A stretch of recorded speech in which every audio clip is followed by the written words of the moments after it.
Бог чтит своих помазанников. Пока я буду проповедовать, я чтобы вы просто знали, что Дух Святой продолжает двигаться над людьми. Я не буду проповедовать, я буду продолжать проповедовать, но Дух Святой двигается над людьми. Обещайте, что вы не будете смеяться, или вы будете серьезны, когда я скажу, какую проблему Бог мне показывает. Хорошо? Обещайте? Не смейтесь, хорошо? Кому-то это беспокоит, и это большая проблема. И Бог мне сказал, он хочет его исцелить.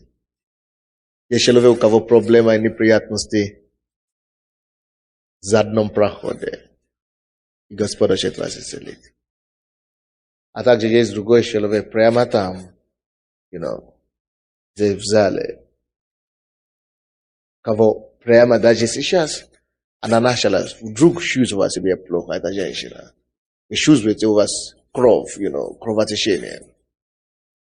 Бог мне сказал, чтобы сказать вам, положите руку на себе. Бог видит эту ситуацию. И вы пойдете домой. Вы не дойдете домой с этой кровью. Она прекратится. И сядет. Бог это сделает. Так что Дух Святой будет вот так продолжать двигаться, пока мы будем слушать Слово. Я сказал, откройте 3 книга Царств, да? 3 книга Царств, или еще не сказал, не успел. Это 3 книга Царств, 13 глава, с 1 по 10 стихи. Я бы хотел кого-то позвать, чтобы мне помогли читать. Но, как обычно, иногда я лучше читаю, чем некоторые...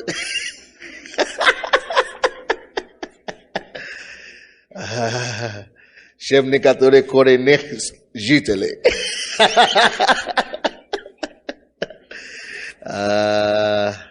Хорошо, 3 книга Царств, 13 глава, с 1 по 10 стихи.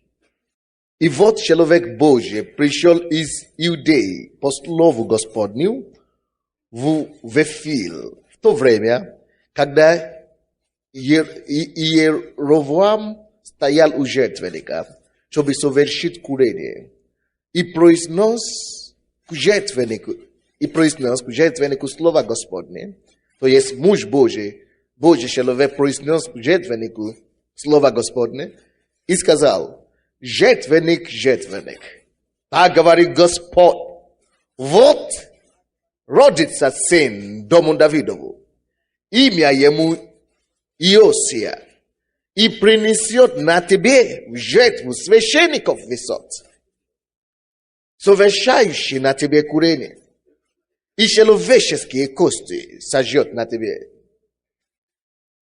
Странное пророчество. И дал тот день знамение, сказав: вот знамение того, что это изрек Господь. Вот этот жертвенник распадется, и пепел, который на нем, рассыплется.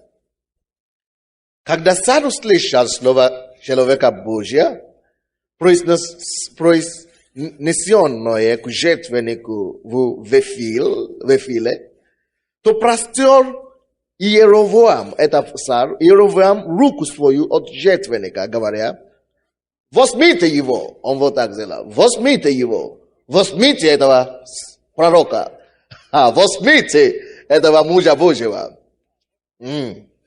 Разве это не интересно?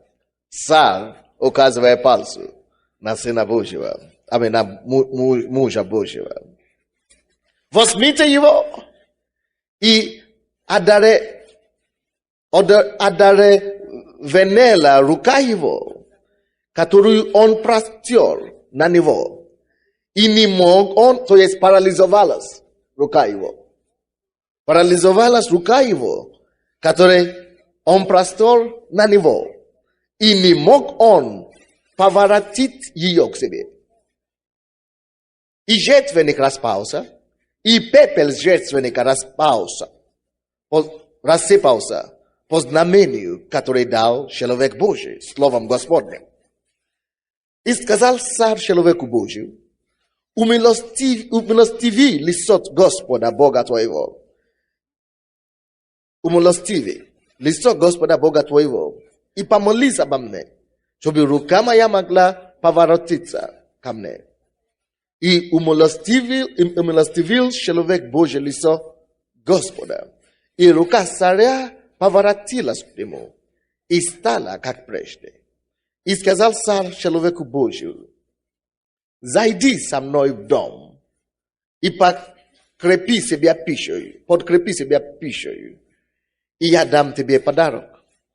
Но человек Божий сказал царю: хотя бы ты давал мне полдома твоего, я не пойду с тобою, и не буду есть хлеба, и не буду пить воды в этом месте.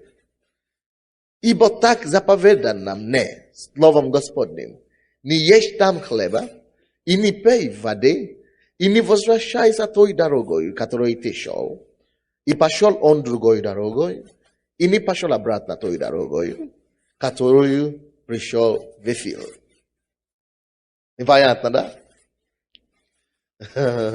Я проповедую сегодня на теме: Господь чтит своих помазанников. Но суть в том, что когда Бог тебя призывает служить Ему, если у вас насморк, сильный насморк, вы примете ваше исцеление. Если Бог вас призывает служить Ему, Он просто вот так не бросает вас на войну, вот выживи, как ты выживешь. Как получится, так и выживи. Если Бог призывает человека служить Ему, Бог стоит за этим человеком. Но Бог таких людей называет помазанники свои. Помазанники. Я проповедую на теме, что Бог чтит своих помазанников. Если ты призван Богом служить Ему, либо через музыку, либо через проповеди, либо просто служить Богу, просто ходить в церковь, ты не простой человек. Бог наблюдает над тобой. Но всякий раз, обратите внимание, когда Бог дает Его слово или поручение кому-то что-то делать, что-то начинает реагировать. Когда Бог тебе говорит духовное слово от уста Господа, земля начинает реагировать. Земное начинает реагировать. Я еще не успел сказать. Хорошо, во имя Иисуса я запрещаю этого дьявола в этом человеке. Я повелеваю выйти прочь. Господь, прикоснись к ней. Освободи ее. Во имя Иисуса будьте свободными. Во имя Иисуса. Группа порядка, вынесите ее, пожалуйста, пускай. Там помолитесь за нее. Алло, все на месте, алло.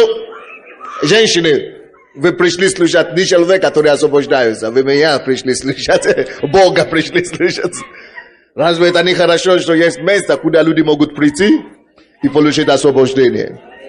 Но поймите, братья и сестры, то, что вы должны понять, когда нечистый дух выходит из человека, это не этот человек виноват.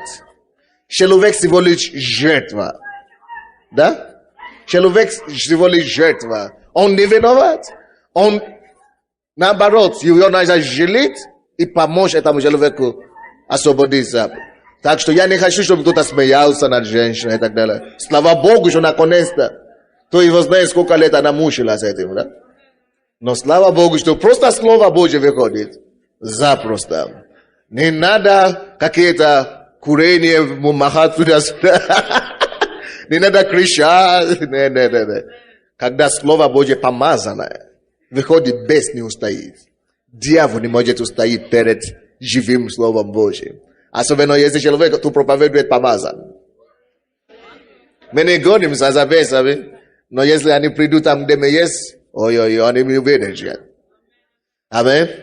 Поэтому пускай экстрасенсы и другие приходят. Вы увидите, они тоже закричат. Вот. Либо покаяться перед Иисусом, либо обнаружится все. Но, в принципе, люди, которые имеют проблему, они не виновны. Это просто они жертвы дьявольских налетов. Короче, где мы остановились-то?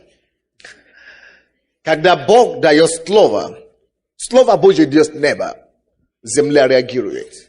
Когда что-то идет духовное в вашей жизни, когда что-то духовное начинает происходить, допустим, когда Бог начинает спасти вас и начинает показать вам, как ближе общаться с Богом, что-то начинает реагировать в физическом мире. Когда вы реагируете на Божье Слово духовное, в физическом мире что-то, какая-то реакция идет. Либо в вашем доме, либо вокруг вас, либо дьявол начинает что-то делать в физическом мире, чтобы вас дергать.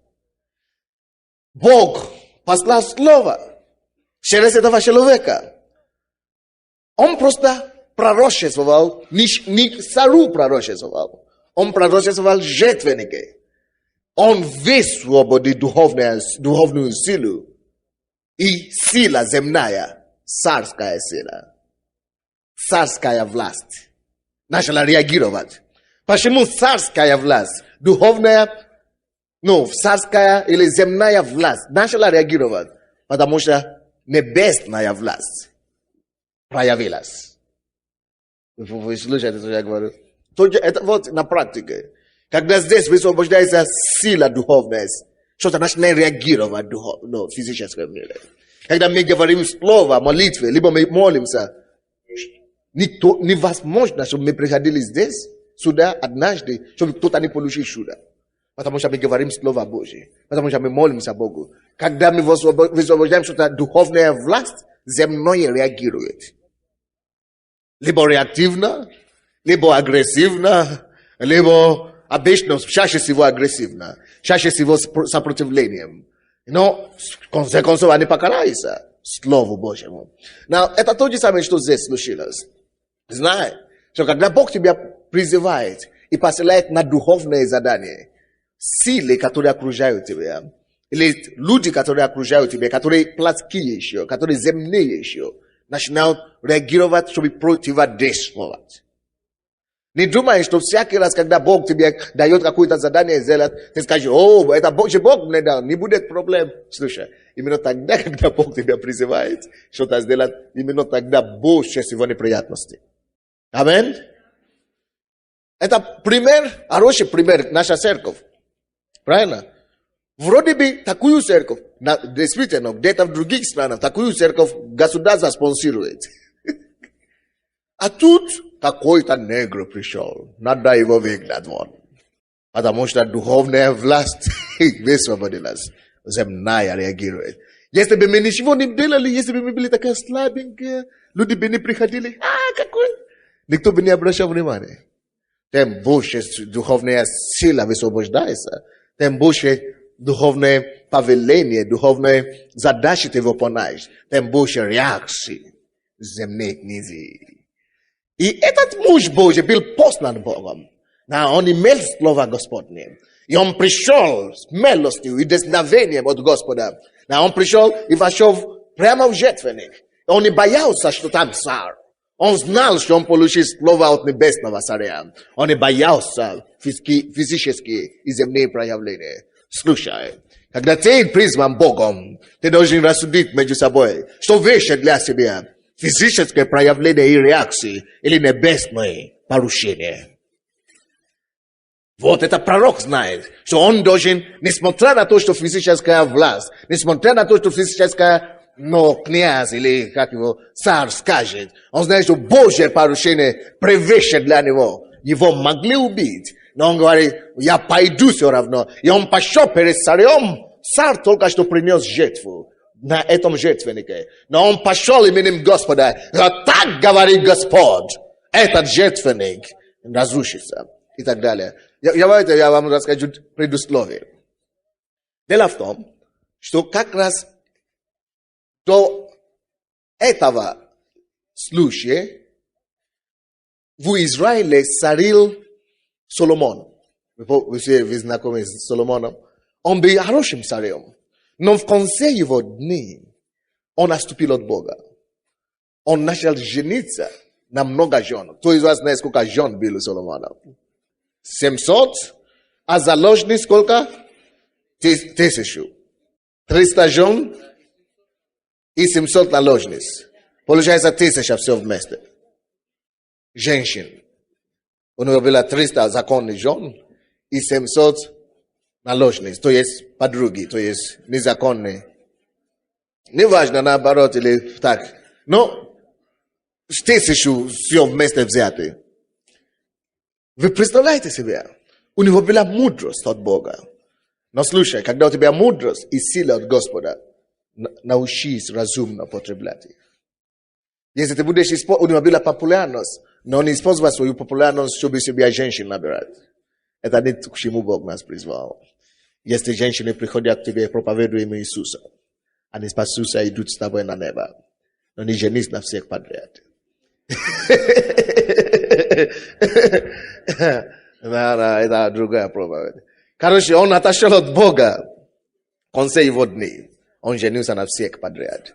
1000. Не, конечно, вы скажете 700 только законы. Какая разница? Все равно 300 незаконные. Из-за этого, это даже не самый большой грех. Но эти женщины в основном были из язычников. И они увели Соломона от поклонения истинного Бога. Он настолько влюбился в эти женщины, что он начал угождать их в том, чтобы поклоняться их богам. А он же знает, что это неправильно. Он не мог уже контролировать. Какой бы ты ни был умным, грех похоронит тебя. Короче, грех затащил его до такой степени, что он не мог уже не поклоняться этим идолам. И Бог из-за этого сказал ему: Соломон, ты был мудрым, ты знаешь истину. Из-за того, что ты это делаешь, вот твоему рабу, твоему служителю, я отдам царство твое. И когда Соломон умер, этот Иеровоам, он был начальником под Соломоном. И Бог дал ему из 12 колен. Он дал ему стать царем над 10. И у детей Соломона остались только 2. Они остались царем только над родами, над коленом Иуды и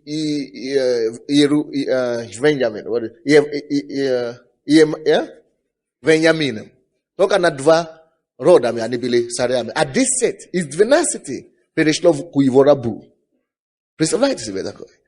Раб стал править Израилем.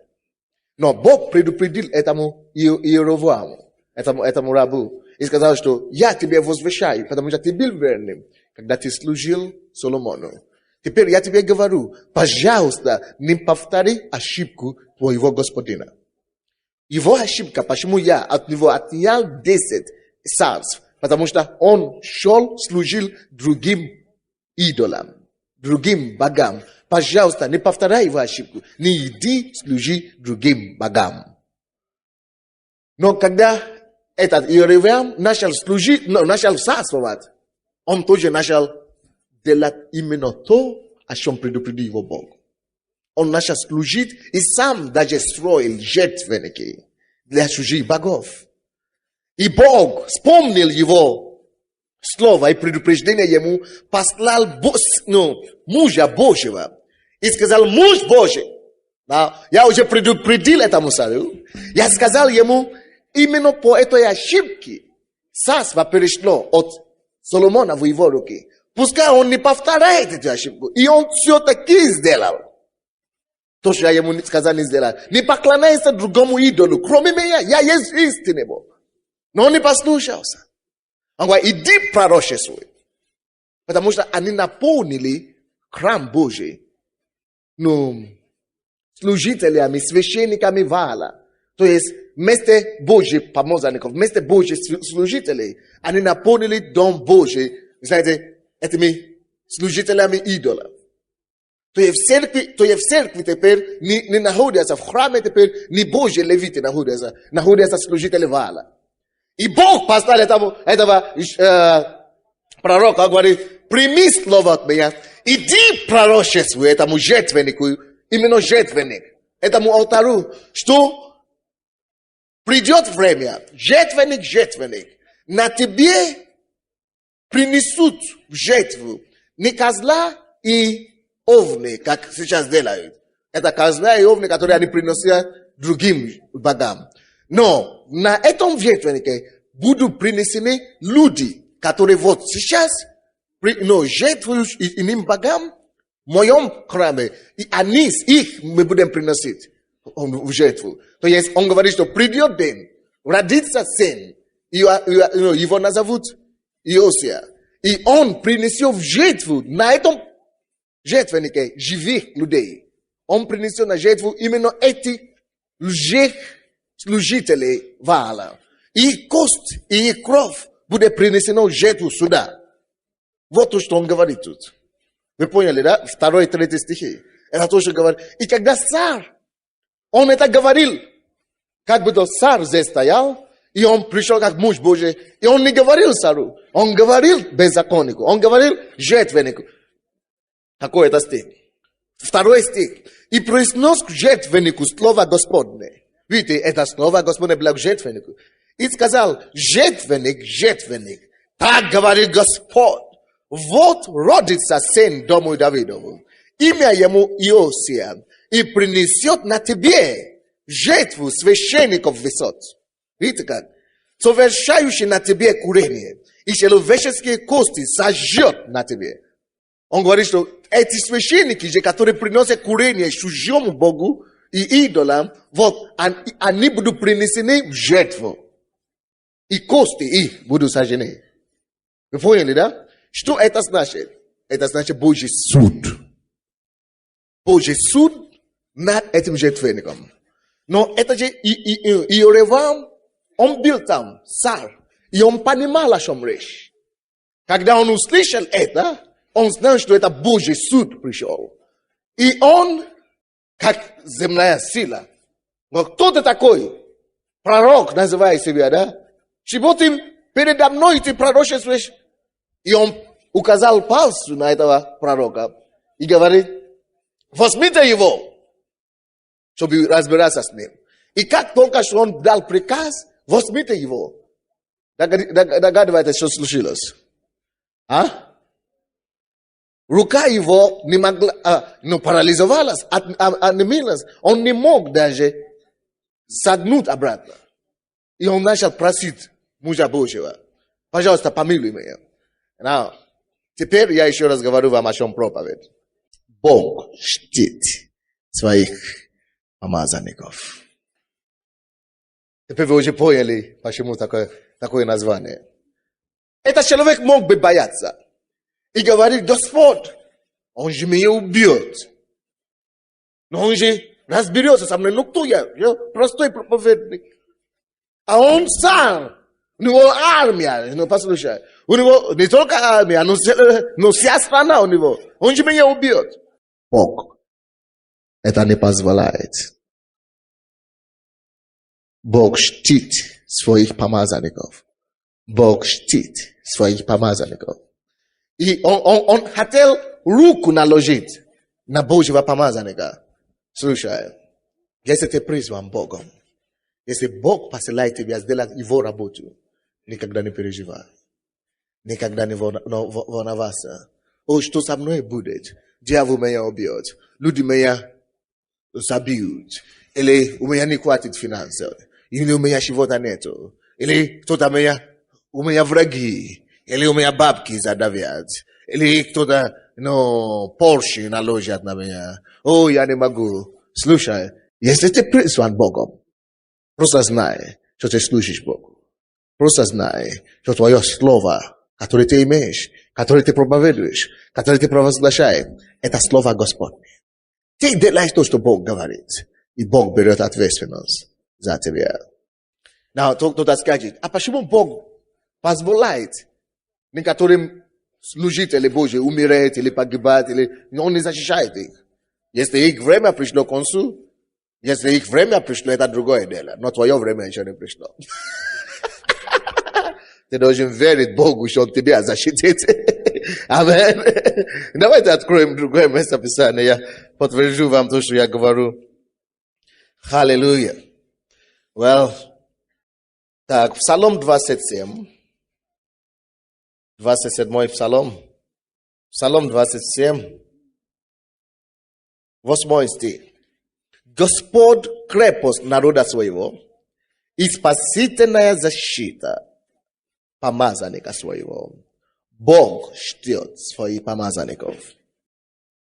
Now, Давид был человеком, который очень хорошо знает то, что мы говорим. Давид, он шел за Бога. И он шел против целой страны, целое государство. Он провозглашал волю Божию. Он провозглашал Слово Божие прямо перед Саулом. Савлом. И его могли бы убить. И он имел много опасностей. А что я это говорю? Просто будь уверен, что Бог стоит за тобой. Ты Божий помазанник. Если ты служишь Богу, ты Божий помазанник. Бог тебя помазал. Бог тебя призвал, чтобы дать кому-то жизнь, чтобы дать кому-то покаяние, чтобы привести кого-то к Богу. Ты Божий помазанник, ты Божий посланник. И если ты Божий помазанник, Бог ждет тебя. Он уважает тебя.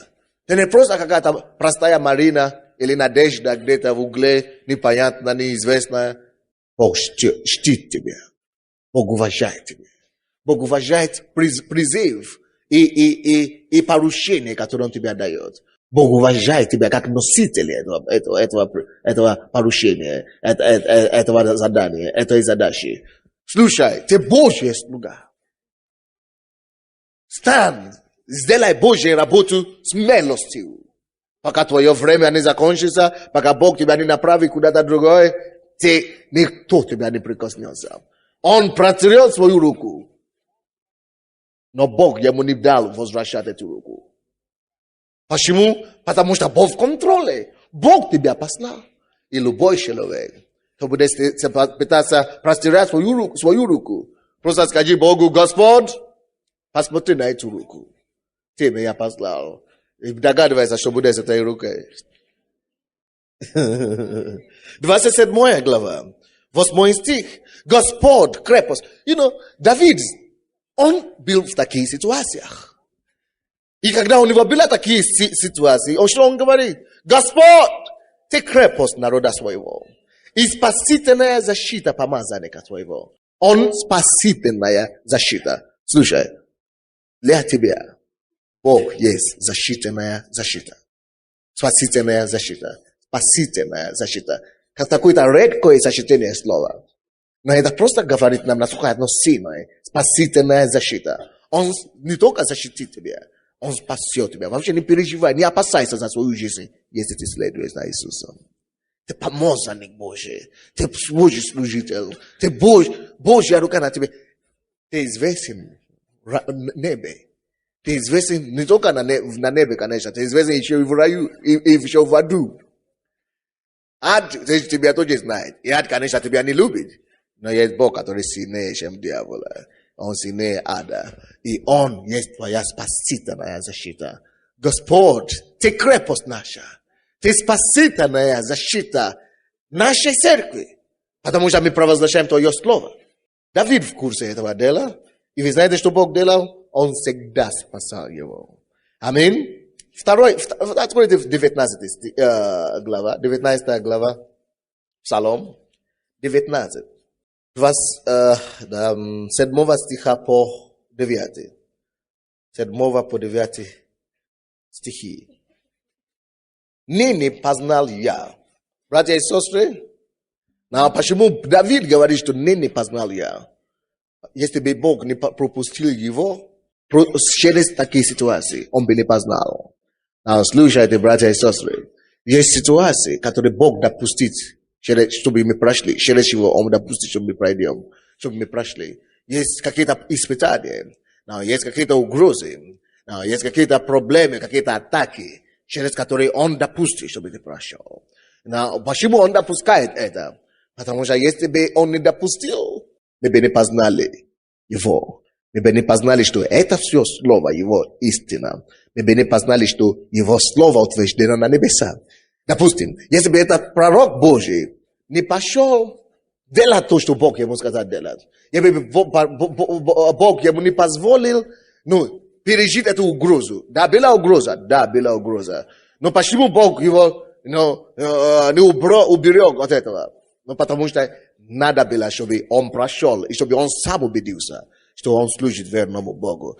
У Давида было много таких ситуаций. Он прошел, Через такие ситуации, когда ты думаешь, его уже убьют. Его уже поймут. Но Бог ему не позволяет это. И он жил в опасении, конечно. Он жил в каких-то страхах. Зачем Бог позволил этому всему? Почему Бог не остановил, не уберег его? Потому что надо было, чтобы он познал. Не познал я. Теперь он свидетельствует, что он познал. 19 глава 7 стих. Псалом. Не познал я, что Господь спасает помазанника своего. Господь спасает помазанника своего. Господь спасает помазанника своего. Спасительная защита. Господь спасает помазанника твоего. Скажи, я Божий помазанник. И я знаю, что Господь спасает помазанника своего. Он спасет меня в любой ситуации жизненных. Он есть моя спасительная защита. Я доверяю тебе, Господь. Я верю тебе, Иисус, что ты спасешь. Ибо ты спасаешь помазанника своего. Хорошо, что мы это говорим, но иногда Бог доступит. Иногда Бог пропустит, чтобы мы прошли через такие ситуации, чтобы мы точно познали, что Он спасает. Так что не бойся твоей проблемы.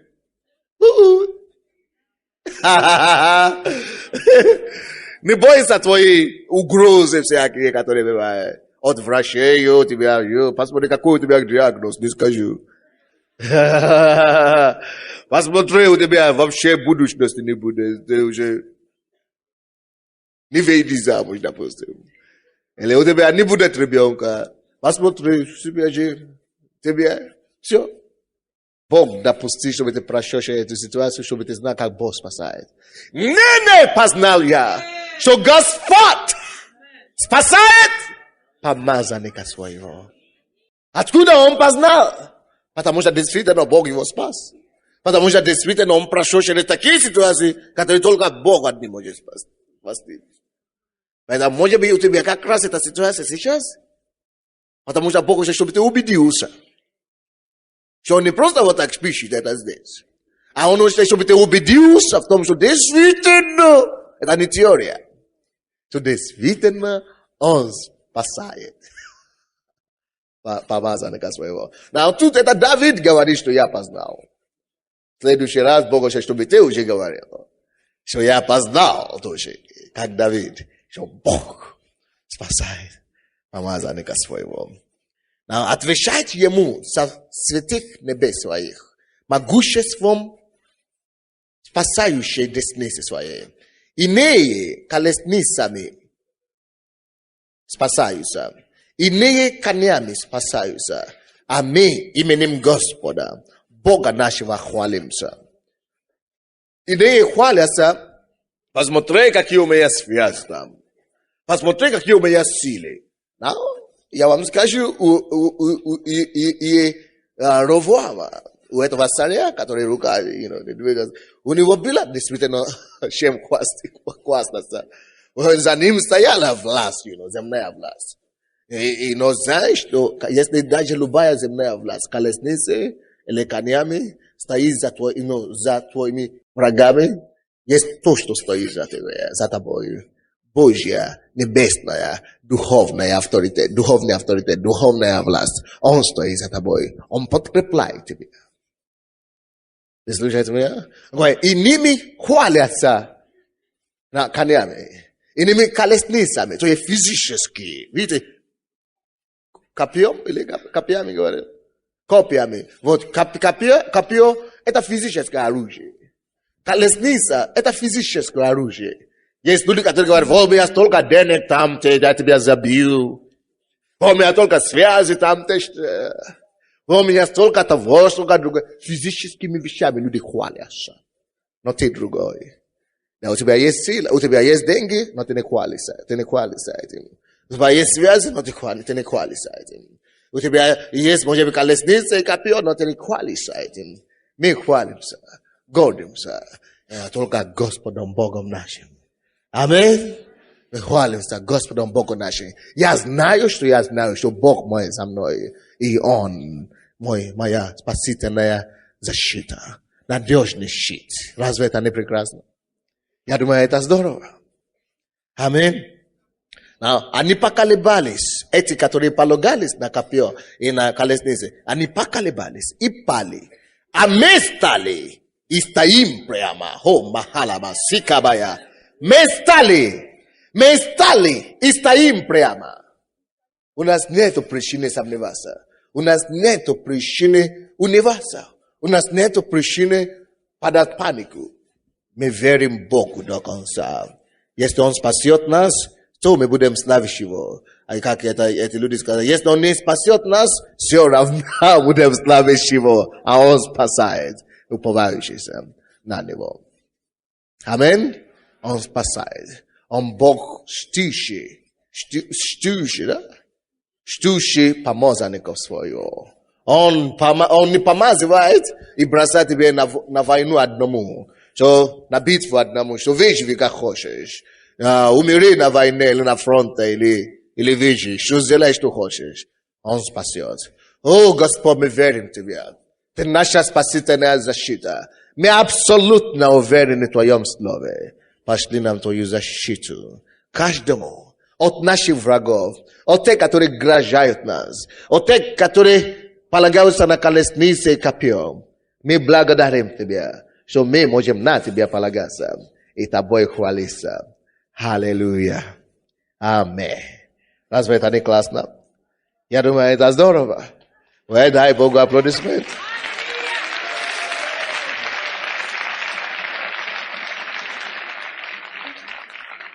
Слава Господу.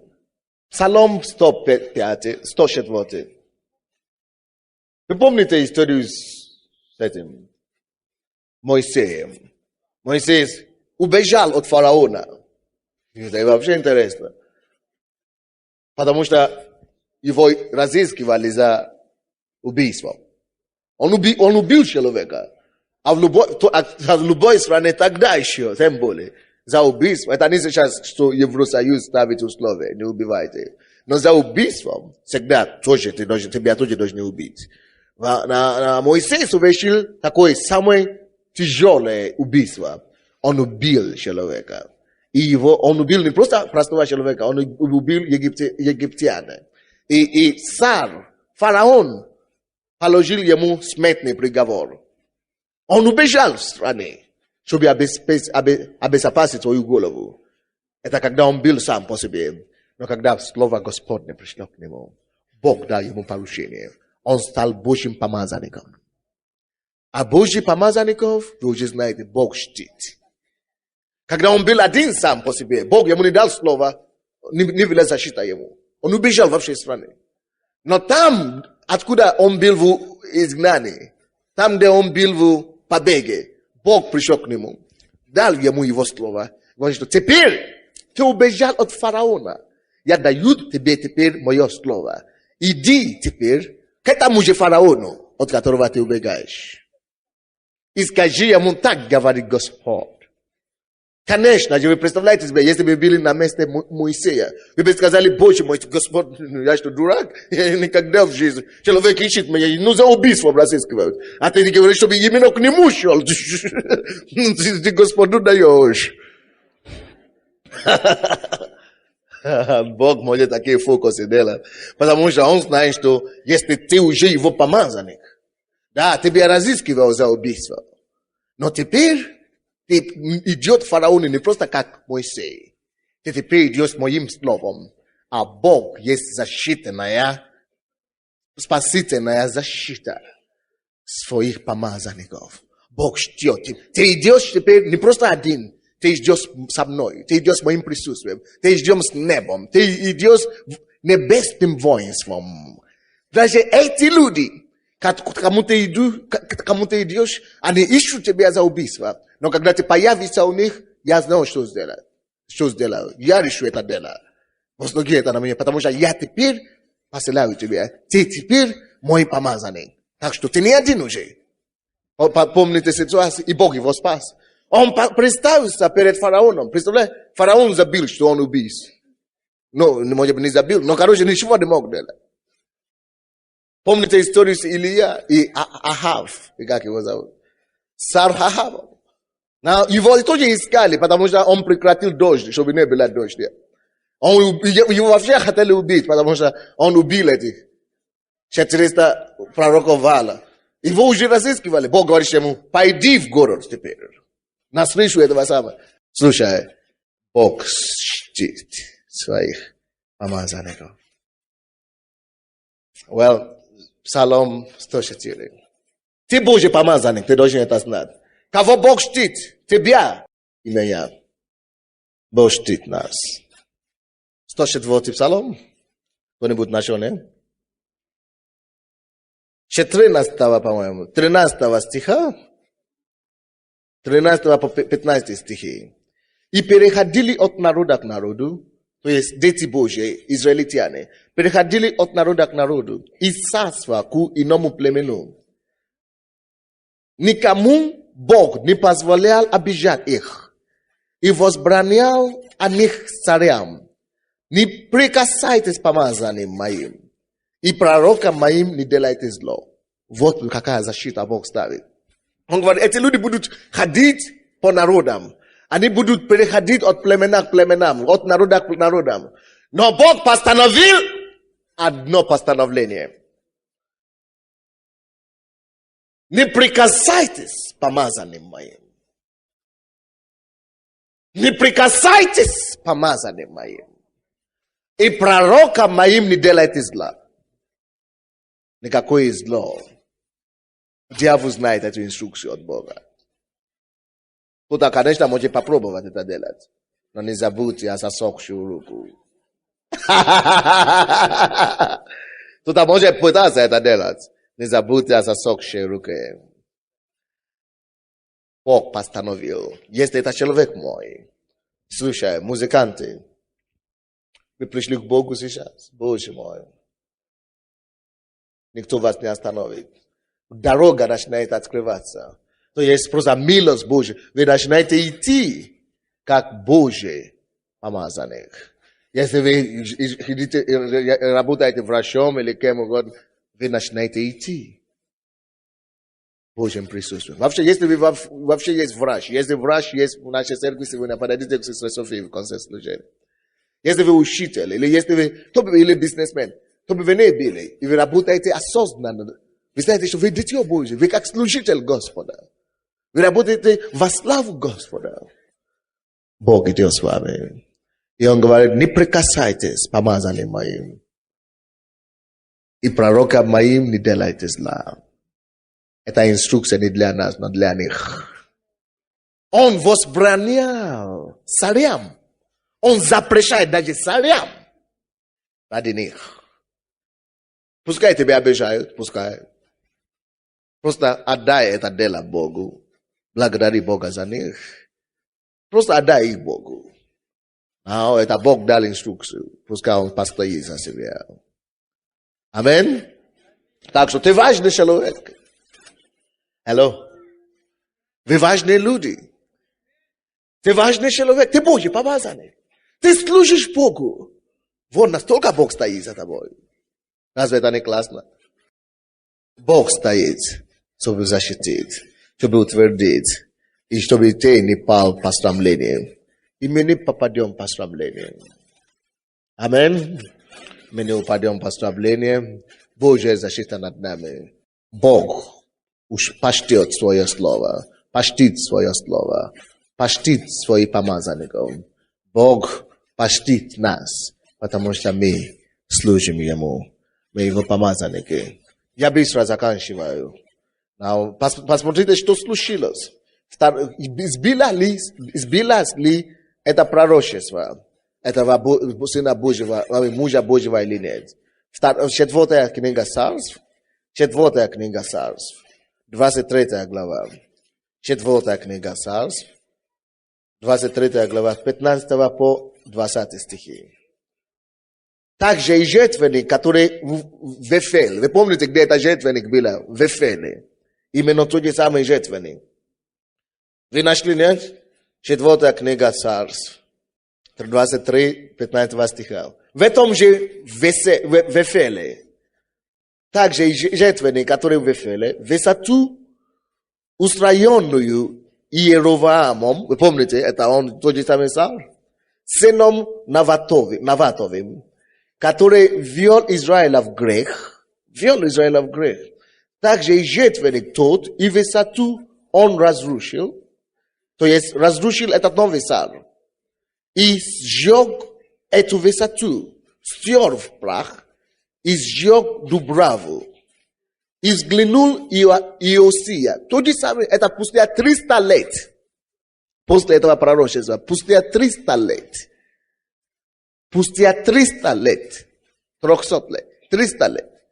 Действительно родился ребенок под именем Иосия.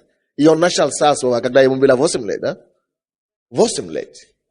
И сделал то, что было сказано 300 лет до того.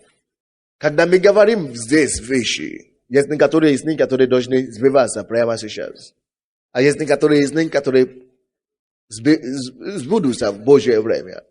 Но никакое слово Господа не падает на пол зря. Вот подкрепляет свое слово. И взглянул Иосия, и увидел могилы, которые были там на горе, и послал, и взял кости из могил, и сжег на жертвеннике. Он сделал тоже именно кости сжег на жертвеннике. И осквернил его по слову Господню, который провозгласил человек Божий, предрекший события эти. И сказал Иосия, что это за памятник, который я вижу. И сказали ему жители города, это могила человека Божия, который приходил из Иудеи и провозгласил о том, что ты делаешь над жертвенником Вифилийским. То есть, этот пророк уже умер, конечно, 300 лет. Но эти люди были мудрыми людьми. Они поставили этому Божьему человеку памятнику.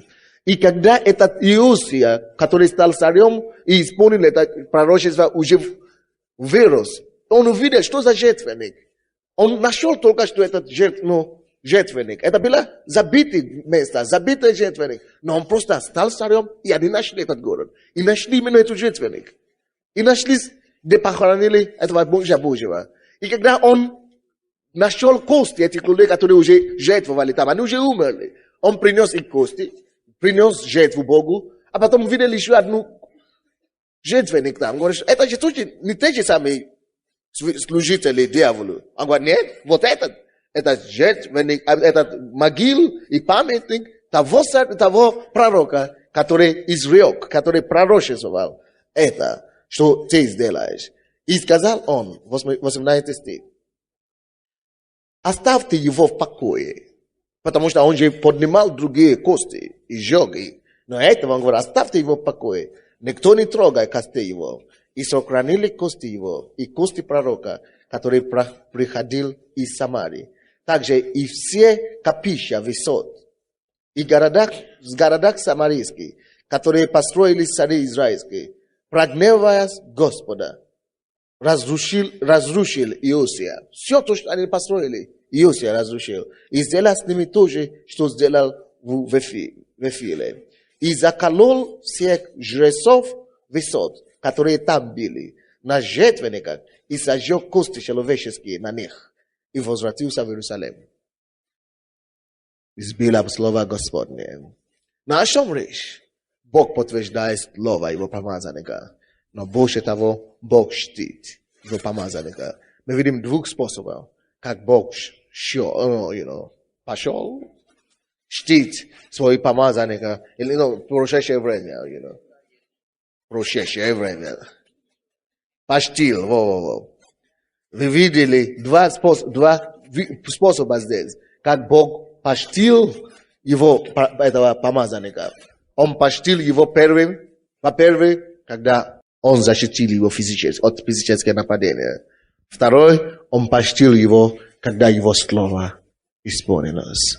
Братья и сестры, это есть два способа, которые и тебя Бог будет чтить. Аминь. Он будет охранять тебя. Он будет тебя защищать от всяких нападений дьявольских и людей, которые не любят то, что ты говоришь правду. И во-вторых, он исполнит слово. которые ты говоришь, и уста твои говорят. Даже если ты проповедуешь людям, ты говоришь, они же не каются. Давайте вернемся в это 3 Царств, 13 глава, откуда мы начали. Это последнее место, что я буду читать сегодня. Ты говоришь, они же не каются, ничего не происходит. Внешне ты рассказываешь людям, они вообще не реагируют. Тут 300 лет прошло, и все равно слово сбилось. Эти слова, которые ты говоришь, это есть семя. Ты сеешь их, однажды вырастут и дадут плода, дадут ответы. Аминь. Now, давайте вернемся откуда мы начали. 3 книга Царств, 13 глава, 7 по 10 стихи. 7 по 10 стихи. И сказал царь человеку Божию, зайди за мной. Видите, после того, как... Вы помните историю, то, что мы читали? Это муж Божий, Бог защитил его, руку этого человека стала парализованным. И он, этот царь, начал умолять мужа Божьего. Пожалуйста, сделай так, чтобы моя рука стала опять работать. Но чтобы исцелил меня, чтобы Бог исцелил меня, короче. И вы знаете, мы, дети Божьи, мы не держим зла, мы не держим обиду. Он не говорит, ты же хотел меня убить, а ты теперь сосокшийся рукой. Он не говорит так. Он пошел к Богу и молился Богу. Господь, я прошу тебя, помилуй этого человека. Открой его, исцели его руку. И Бог исцелил его руку. Вы знаете, что этот царь сделал? После этого он обратился к мужу Божьему и начал предлагать ему, чтобы 7 стиха. И сказал царь человеку Божию, зайди со мной в дом и подкрепи себя пищей, и я дам тебе подарок. Царь теперь, который его хотел убить, уже говорит, подойди ко мне в палацу, то есть в дворец, я тебе дам подарок. Но человек Божий сказал царю, хотя бы ты давал мне полдома твоего, я не пойду с тобой, и не буду есть хлеба, и не буду пить воды в этом месте. А о чем это говорит нам, братья и сестры? Лучше нам, и написано 9 стих, ибо так заповедано мне словом Господним, не ешь там хлеба, и не пей воды, и не возвращайся той дорогою, которую ты пришел. А 2 еще урока, которые должны быть у нас, как Божьи помазанники. Мы не ходим, мы не идем на компромиссы с теми, кому мы должны провозглашать слово. Но этот царь, и Ровоам, он хотел делать этого мужа Божьего карманом мужа Божьего. Он хотел его сделать контролирующим, чтобы потом, давай я тебе дам подарок, сколько хочешь. Ты будешь жить у меня дома, ты будешь кушать и подкрепляться. Он хотел его сделать карманным пророком. Мы не продажные, чтобы вы знали. Ты не скажешь нам, что тебе проповедовать. Кто-то мне сказал, ты знаешь, откуда твои проблемы? Я говорю, я не знаю, потому что ты не продажный. Ты не хочешь, чтобы говорили тебе, что проповедовать, кого исцелять. Нет. Если ты хочешь получить уважение от Бога, ты должен решить для себя, от кого ты будешь получить приказ. От земного царя или от небесного господина. У нас с вами есть один господин, небесный царь. Мы получаем от него приказ. Мы не получаем человеческие приказы. Даже приказы царя. Я здесь от Бога. И Богу я слушаюсь. Аллилуйя. Но этот муж Божий, он имел правильное сердце. Он не хотел богатиться. Он говорит, сделай, что хочешь. Ты даже можешь мне подарить полдома, полдворца твоего, полбогатства твоего. Они мне не нужны. Если ты хочешь быть авторитетным у Бога, если ты хочешь иметь власть, не только, еле-еле власть, еле-еле влияние перед людьми, чтобы тебя аплодировали. Если ты хочешь иметь власть у Бога, чтобы небо уважало твое слово, чтобы Бог подкреплял тебя, чтобы, небесное воинство следовало за тобой. Тебе надо научиться сказать нет всякому сладкому предложению, всякому какому-то забавное, предложение царей. Тебе надо научиться стоять с Богом и говорить, я знаю своего царя, кто меня посылает. та Бог się ma guszy. I тогда будешь наслаждаться Божьим авторитетом, Божьей властью. Но это во-первых. То есть мы не ходим, мы не идем компромисс. Если нужно потерпеть что-то, он терпит это. Он говорит, нет, я не буду кушать. Он говорит, царь говорит, ты устал, подкрепляйся. Нет. Если я устал, Бог позаботится. Кто-то скажет, ты бедный. Ты ходишь в каком-то турецком костюме. Это не турецкий, конечно. Ты можешь иметь итальянский. Или ты можешь ездить на хорошей машине. Неплохо. Неплохо, конечно. Но если надо, Бог не даст. Итальянский. И машины даст. Я жду от него приказы. Я только от него получаю приказы. Я только ему угождаю. Что будет, пускай будет. Но я Бога не продам. Я ношу слово Господне.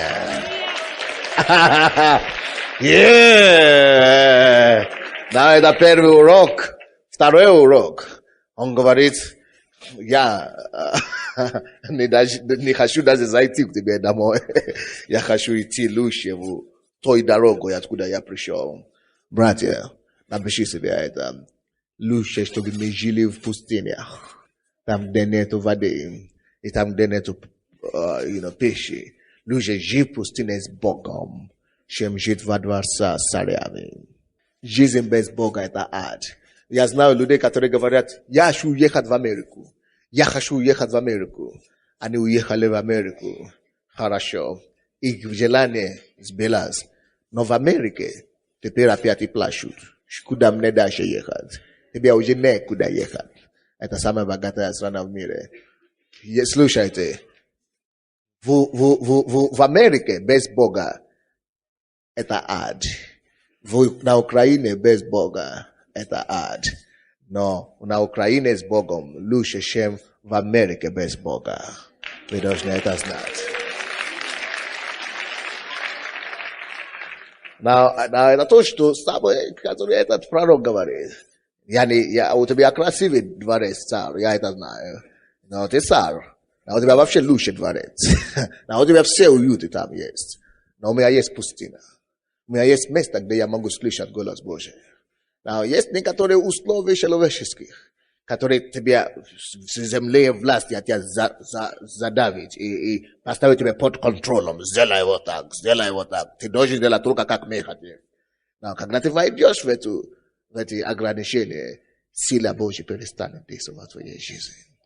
Поэтому у нас есть много зданий, много храмов. Вот как это было в Библии тогда. У них были все эти храмы, но не те служители были там. Не те, как это, да, не те священники были там. Потому что священники, которые слушают от Господа, их уже всех выгнали. Но ты слушай.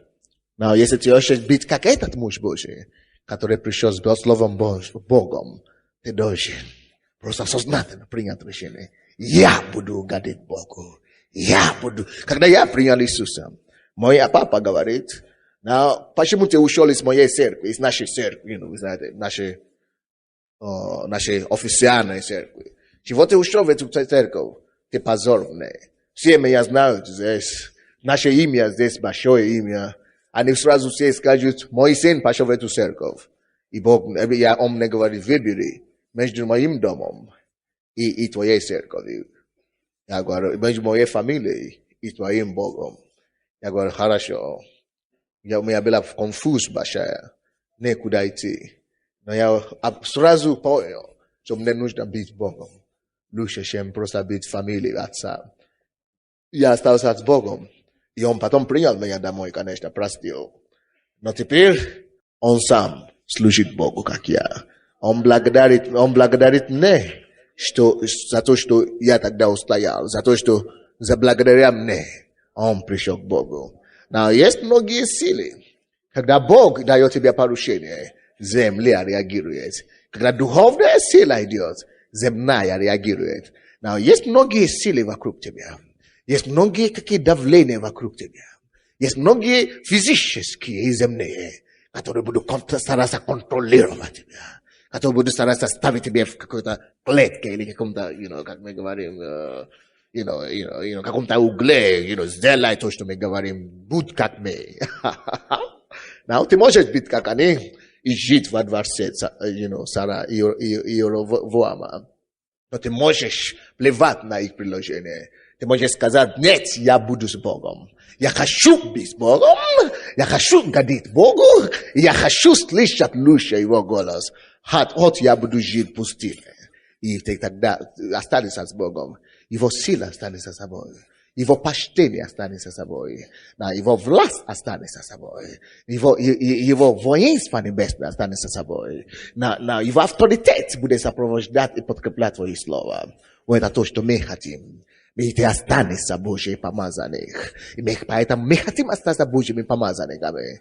Не иди в компромисс. И не жажди то, что мир жаждет, как таково. Будь самим собой. Прими свое решение. Быть с Богом. Служи Богу.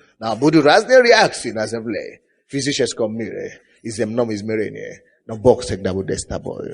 Он говорит, Он возбраняет царям ради помазанников своих. Он говорит, что не трогайте моих помазанников, или что не прикасайтесь моих помазанников, и пророкам моим не делайте зла. Он говорит, я узнал, я познал, что Господь есть защита, есть спасительная защита. Помазанников своих. Он будет верный Бог. Но если ты отойдешь от Бога, многие могут обещать, но они могут не быть верными, могут не держать слово. Сколько нам люди обещают?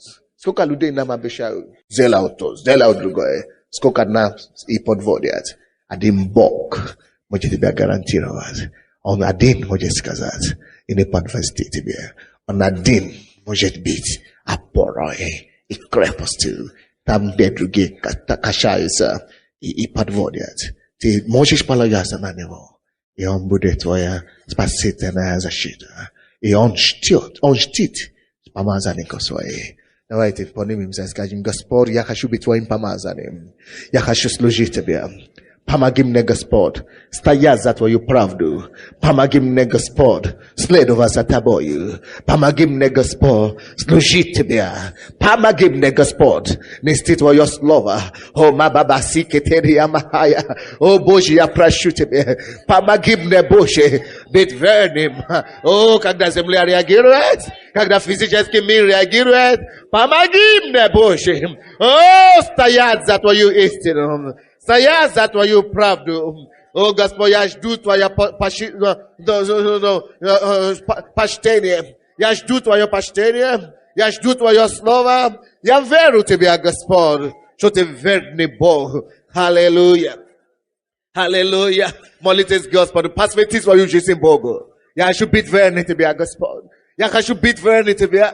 Я хочу быть Твоим служителем. Я знаю, что Ты чтешь. Ты чтишь своих помазанников. Я хочу быть верным до конца. Помоги мне. Отец, мы просим Тебя, Господь, чтобы Ты, Господь, дал это посвящение в наше сердце, Господь. Чтобы мы остались верными. Ибо Ты сказал, что они победили Его. И эту брань с агнцем они победили. И с Иисусом Христом остались. Призванные, Господь, избранные и верные, Отец. О, мы просим Тебя, Господь, этой верности. Мы просим Тебя об этой посвящении, Господь. Потому что мы знаем, что Твое Слово верно, Господь. Мы также просим Тебя, Господь, чтобы все, что мы должны пройти, мы прошли, Господь, достойно. Отец, во имя Иисуса Христа, Господь. Мы просим Тебя, Господь, что если это нужно, Господь, если это нужно, Отец, то Ты испытай наши сердца, Господь. Ты испытай, Господь, на верном ли мы пути, Господь. И сохрани, Господь, нас от лукавых и нечестивых поступков. Ты, Господь, испытай наше сердце, Господь. Презри на нас, Господи. Презри на нас, Господи, потому что Ты верный Бог. И Ты нуждаешься в верных, Господь. Мы также просим Тебя, Отец, чтобы Ты испытал наши сердца, Господь, и соделал наши сердца чистыми для Тебя. Чистыми, Господь, для Тебя, Отец. Чистыми сердцами, Господь. О, мы просим Тебя, высокий дух и чистые сердца, Отец. Чистые сердца, Господь. И мы знаем, что Ты верный Бог, что Ты никогда не оставишь. И Ты сказал, не бойся, ибо не оставлю Тебя и не покину Тебя. Ты сказал, что я подержу Тебя десницей правды Своей. О, Ты сказал, не бойся, ибо я с Тобою. Боже, Ты сказал, что будем проходить через воды воды, они не потопят нас. О, что если мы будем в пустыне, Господь, и даже проходя долиной плача, Отец, то Ты сказал, что Ты откроешь эти источники благословений. О, и Ты исполнишь нас силою, Господь, и Ты дашь нам возможность пройти до конца. И мы также просим Тебя о защите Твоей, Отец. Мы просим Тебя о защите сейчас прямо на эту церковь, Господь, на Твоих помазанников, Господь. Мы просим о защите крови Твоей, Господь, о защите Твоего слова, Господь. Потому что Ты сказал, Отец, чтобы не прикасались к помазанникам Твоим. И мы сейчас просим за нашего пастыря. Мы просим Тебя за этого помазанника, Господь, которого Ты привел на эту землю, Господь. Ты поднял его и поставил стражем дому Израиля.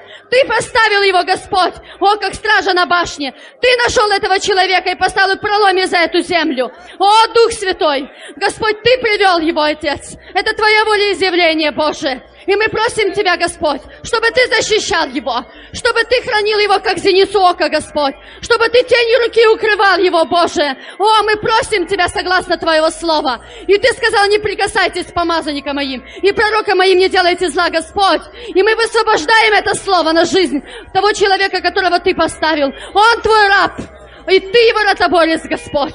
Ой, и всякий припирающийся с ним будет как ничто, абсолютно ничто, Господь. И всякий останется в посрамлении и стыде. Всякий, кто восстает на душу его, всякий, кто восстает на плоть его, всякий, кто восстает на дух, во имя Иисуса, Отец, мы высвобождаем Твое Слово. И мы просим Тебя, пусть это Слово исполнится в жизни его, Боже.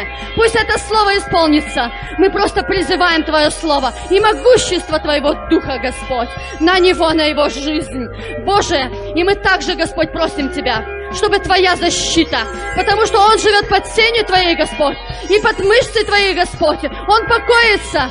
И мы знаем, Господь, что никакая гибельная язва не приблизится к жилищу его. Ой, никакая сеть ловца, Господь, не приблизится к нему, потому что Ты ангелам будешь заповедовать. Храните его на всех путях его. Ой, мы знаем, Господь, что не приключится ему никакое зло. Никакое зло. И даже если смертоносное что выпьет, о, Господь, не приключится ему зло. Ты спасешь десницею своей. Мы верим в Твое Слово, мы высвобождаем это Слово. И не только на него, но на всех лидеров этой церкви, на всех служителей этой церкви, на всех пастырей этой церкви, во имя Иисуса Христа, ибо верен обещавший, и мы благодарим за Твое Слово, Отец. Мы благодарим, и мы знаем, что ангелы — это и суть служебные духи, и что они ополчаются вокруг боящихся Тебя и чтущих имя Твое. И мы призываем просто ангелов Божьих на всех путях служителей Божьих, чтобы они хранили, чтобы ангел с мечом стоял у этой церкви, чтобы ангел с мечом стоял у дома, в котором живет пастырь и все служителя и пастыря этой церкви во имя Иисуса Христа, потому что они действуют по слову Господа. И мы благодарим Тебя за Твое Слово. Мы благодарим за Твое Слово, Отец. Ты исполнишь его во имя Иисуса. Во имя Иисуса. Аминь. Аллилуйя! Отец, не мы Тебя избрали, а Ты нас избрал и поставил, Господь, на это дело, чтобы мы шли и приносили плод. Отец, мы дети Авраама, мы дети веры. Ты вступался за него, Ты вступался за Исаака, Ты вступался за всех мужей, но они почили. Сегодня наш черед, сегодня наше время, и мы откликнулись на это слово, и мы взяли это слово, и мы взяли эту Библию, и мы взяли эту эстафету, Господь, и мы пойдем, и мы идем, и мы делаем дело Твое, и мы не пойдем в дворцы, и не пойдем другим путем, а мы будем ходить тем путем, который Бог нам сказал, на который Бог нас поставил. И сегодня, Владыка, утверди нас Духом Твоим. Мы приняли это слово. Утверди, Господь, каждого проповедующего, каждого члена церкви, который взял эту Библию и идет нести Твое слово. Пусть Твое помазание почивает, пусть Твоя власть сопровождает, пусть ее сердце крепнет, пусть он знает по этому слову, сегодня примет это дерзновение и идет с этим дерзновением, и сила Твоя будет являться, и слава Твоя будет являться, и по слову Твоему защита будет, Господи, идти. И мы сегодня, Господи, укрепившись этим словом, предаемся Твоей благодати, предаемся Твоему Духу, аминь, и твердо укрепившись, уповаем на благодать Твою, стоять на пути Твоей во имя Иисуса Христа. И весь народ сказал аминь. Воздайте славу Богу. Аллилуйя. Слава Господу. Now, пойми и запомни это. Господь ждет помазанника своей. Если ты стоишь за Богом, с Богом, Он тебя почтит. Будь благословен.